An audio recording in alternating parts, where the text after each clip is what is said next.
Have you ever noticed how a lot of people in Overwatch talk in voice chat but make useless calls and drown out whatever game sound you're trying to listen to? Good communication with your team is one of the fundamental skills in Overwatch, yet is completely overlooked by many players.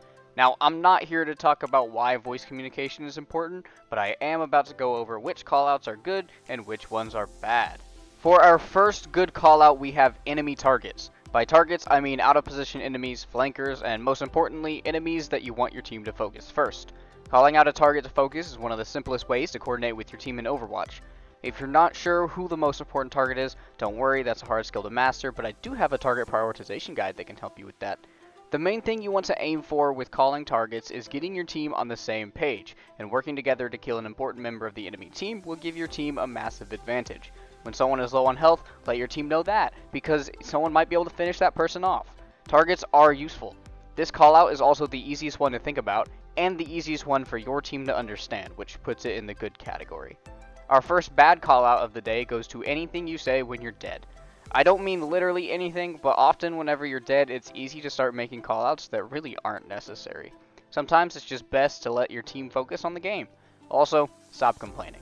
Dying to someone and then yelling out, "No! He's one, dude!" when you're fully aware that no one on your team can follow up, just clutters the voice channel. Not saying anything can be just as important as saying something, so don't be making callouts simply because you're dead and have nothing else to do.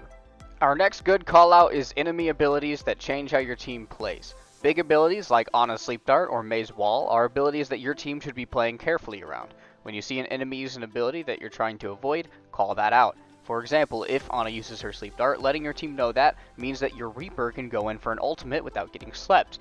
This also applies to abilities that make enemies harder to kill.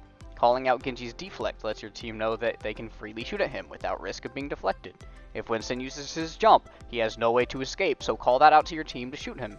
Basically, anytime that an enemy uses an ability that influences the way your team is playing up against them, call that out. For our next bad callout, we have enemy abilities that do not influence your team.